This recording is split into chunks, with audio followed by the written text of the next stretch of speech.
So welcome class, and this time we'll be discussing the principles of auditing.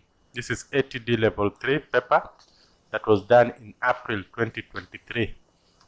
So we'll start with question 1, and specifically question 1A. So during the planning of an audit for KASNEB Limited, who is your new client, the audit supervisor emphasized for more time to be allocated in peer reviewing of the audit working papers to ensure that the audit findings are well supported by sufficient audit evidence. So what you are required to do is explain 5 objectives of undertaking peer review. Explain 5 objectives of undertaking peer review. Now, peer review is where the work of one person is checked by the other, of course, who has the same qualification. So the work of a CPA or the work of an auditor is checked by another auditor. That is what we mean by peer review. So this is a internal check by simply, it's a check by another auditor just to go through what you have done and confirm if it's in line with the required standards and quality, the professional quality that is expected. So I'll go through the question again just to be on the to make sure that we have a grasp of what the question wants us to do. So during the planning of an audit for KASNEB Limited, who is a new client, the audit supervisor emphasized for more time to be allocated in peer reviewing of the audit working papers to ensure that the audit findings are well supported by sufficient audit evidence. Explain 5 objectives of undertaking peer review.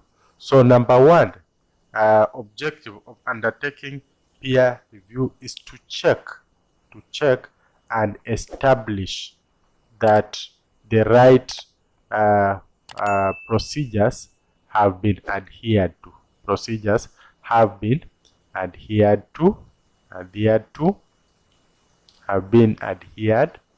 to, and perhaps also the policies. So to check and establish that the right procedures have been adhered to and the policies. So when somebody else, another auditor checks what you have done, it's basically trying to confirm if you have undertaken all the necessary steps or procedures that are expected for you to do a thorough work that can allow decision making, especially in matters of opinion. So number 1, to check and establish if the right procedure has been adhered to. Number 2, we can also talk of to promote quality and professionalism in accounting, so that whoever does the job knows that there is somebody else who will come and check what he has done. And that simply means that he has to do his work in the best way possible that is required professionally. And that leads us to the 3rd objective, which is to ensure high standards of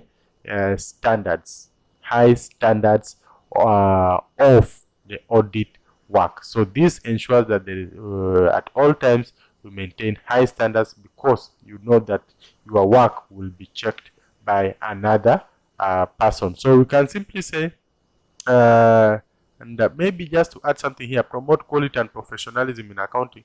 So this, we can talk of quality control.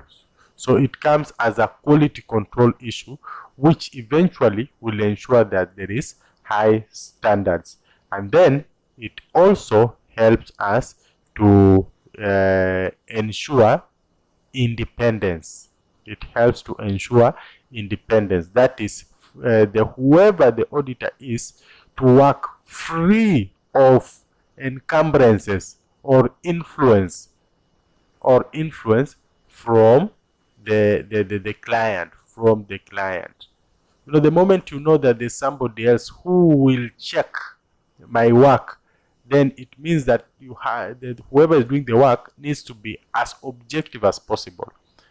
And that helps to free this person from any influence by the client.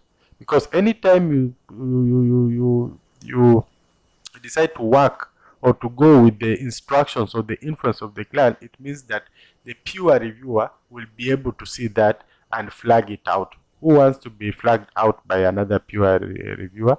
So that simply ensures that objectivity is enhanced when we are talking about auditing work. And of course, this can also be used as a training ground,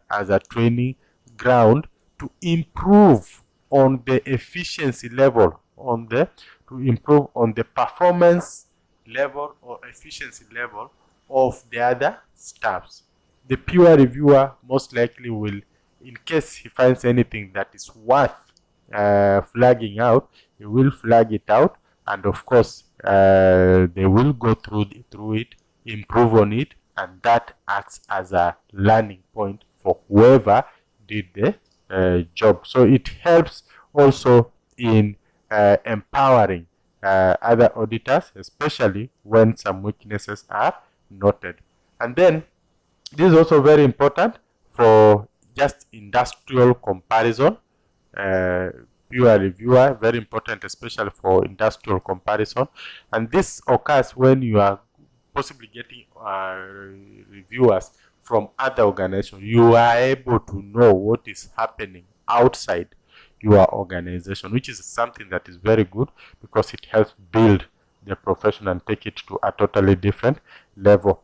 The audit opinion also, it ensures that the audit opinion is adequately supported. So you must have enough reasons to support your decision or your opinion. And when whoever is making an opinion is sure that there is somebody who will check the basis of his opinion, then in that case he makes sure that he does a good work that will inform the audit opinion and basically justify the opinion or the stand that is going to assume at the very end. And then of course this also goes a long way in building the image, the integrity, reputation issues, and the likes. And of course that helps us to take the whole profession to a totally different level. I think these points should be enough. This should be enough points for that particular question. So building image, integrity, reputation, ensuring independence, ensuring objectivity free from influence of the client, maintain high standards of the professionalism, quality control, so that at the end of the day we produce the best work that can stand test if subjected to one. And then also to check that the right procedures have been adhered to for a well-informed opinion at the very end.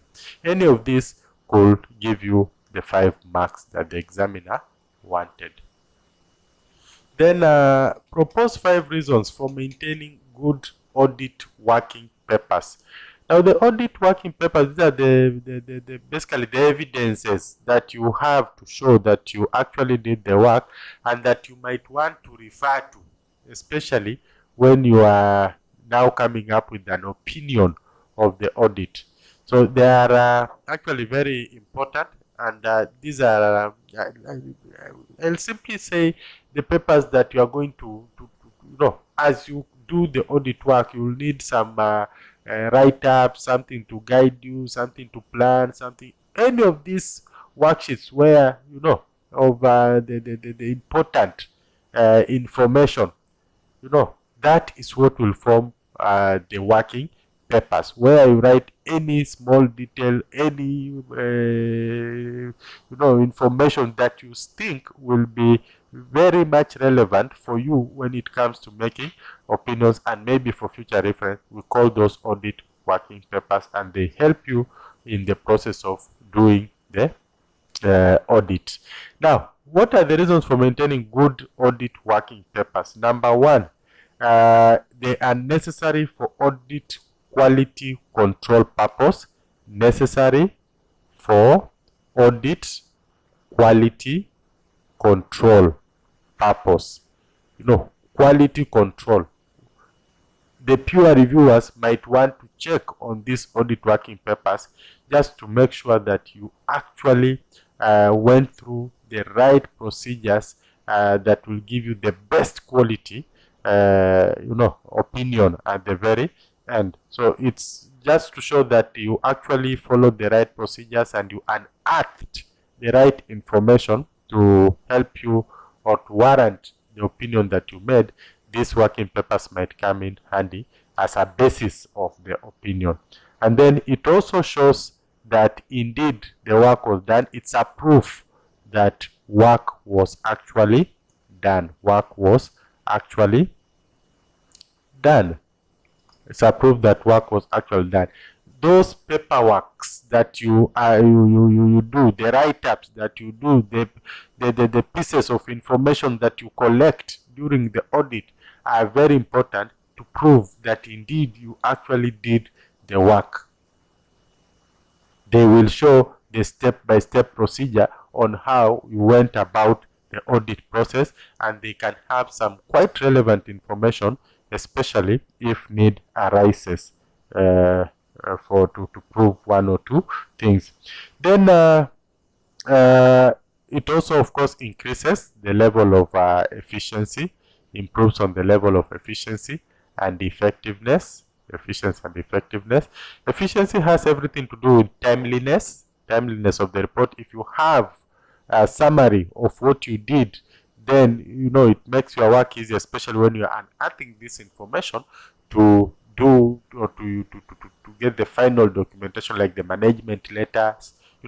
Some of these things you just go to the working papers and you're able to get all the information that you actually collected. And also effectiveness, this is about cost reduction. Once you have the summaries, it becomes very easy. Your work becomes very easy. You don't have to keep on going back to collect the same information that you had collected some time back. So you will have this information and you can use it anytime need arises. Then the other reason for maintaining good audit working papers is that the audit working papers are normally well summarized, and at the same time they are sufficiently detailed, because this captures the information as is.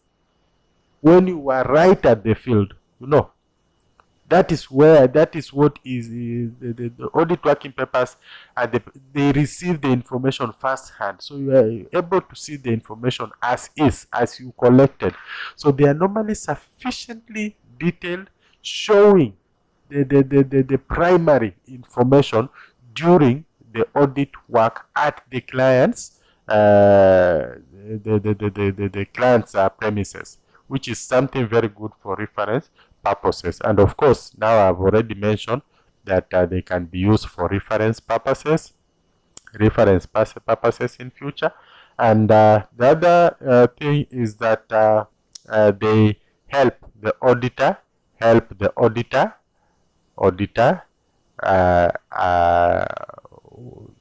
reach a conclusion on the opinion, because this is now the primary work which he did, and that can really help to justify the reasonableness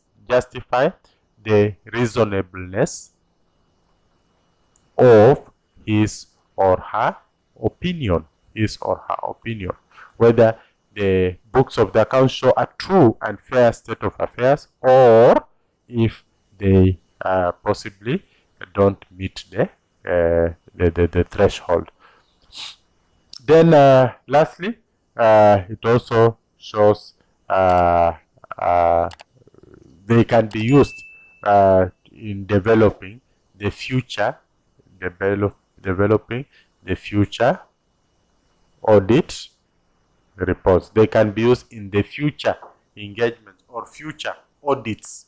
You can always make reference. I think this one can go back to reference for future audit reports. So these are how many points? I think 6. Just pick any 5 and you'll be good to go. Pick any 5 and you will be good to go. Thank you. Then let's look at question B.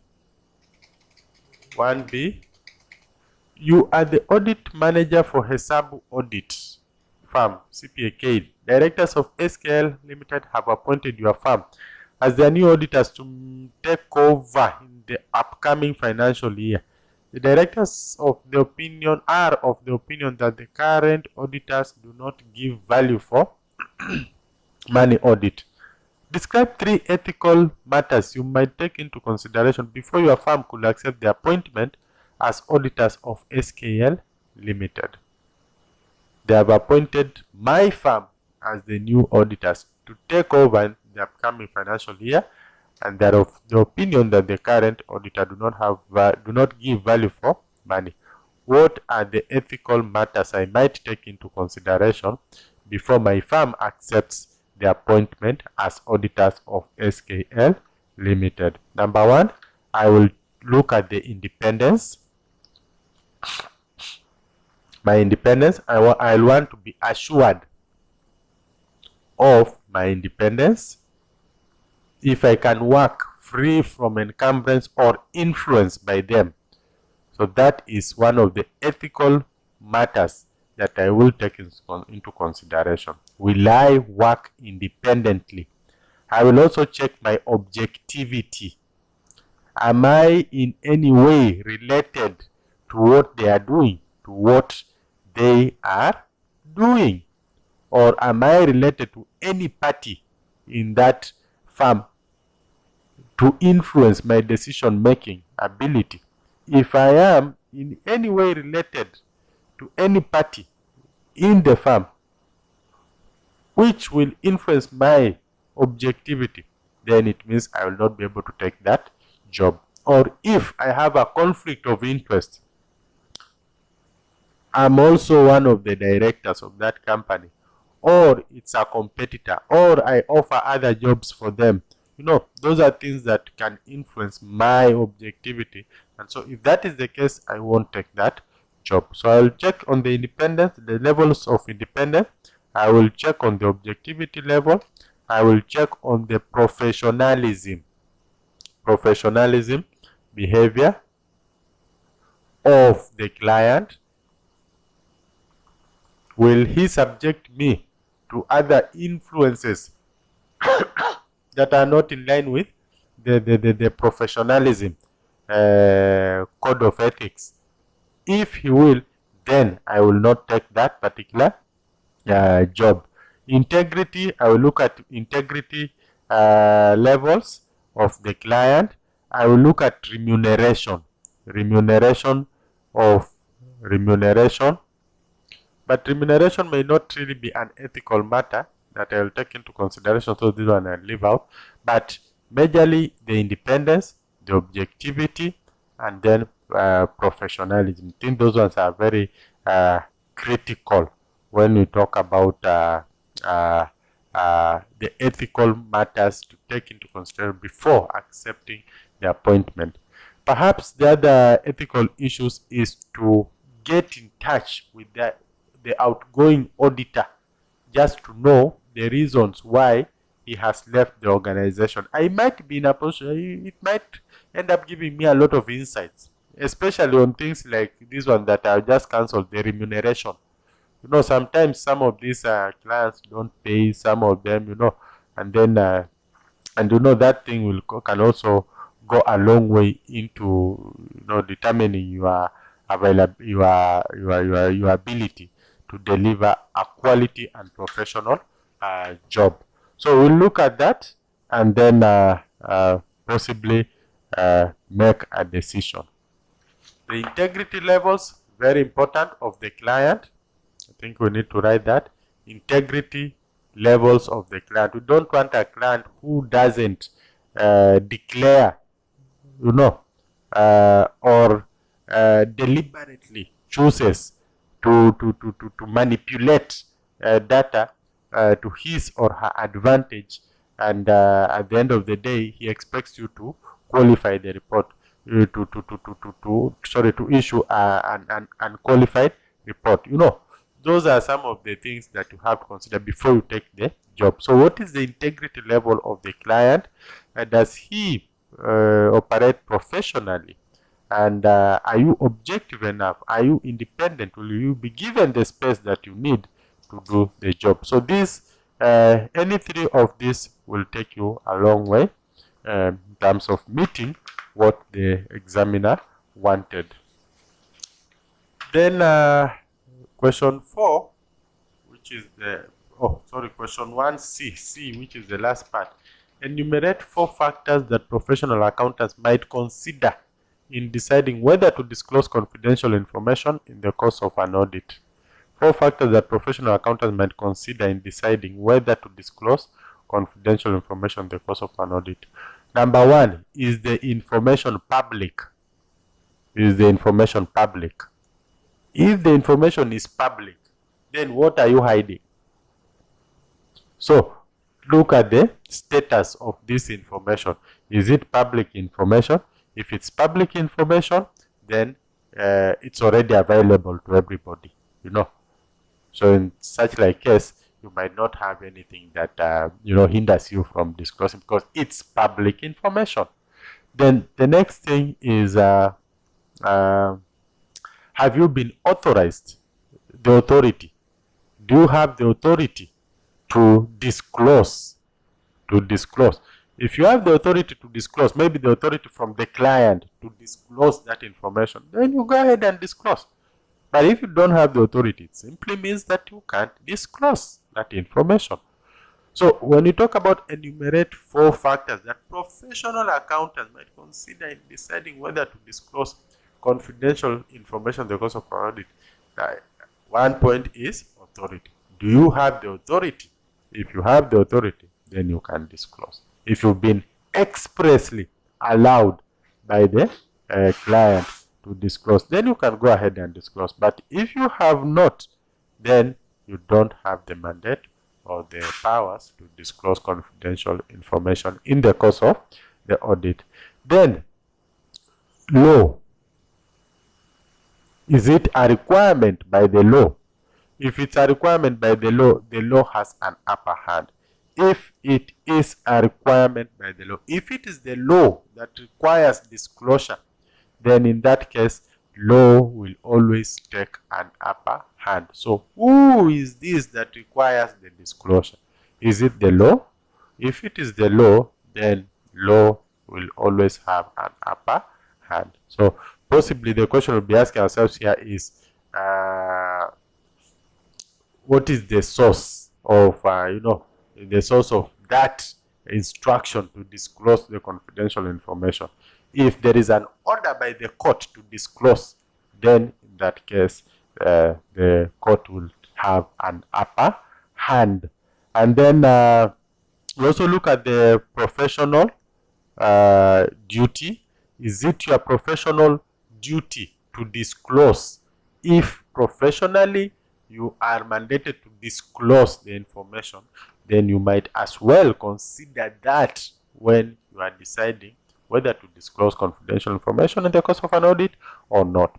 If it is within your professional expectation and your professional mandate or professional duty to disclose, you have the right to disclose, then you can go ahead and disclose if it is within the professional mandate.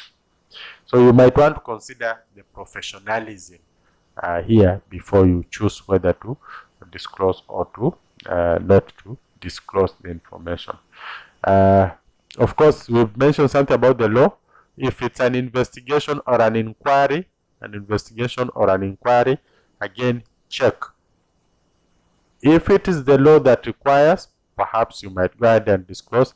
If the professional, if it's a professional duty to disclose, then you can go ahead and disclose. That is how to look at it. Otherwise, let's work with these 4.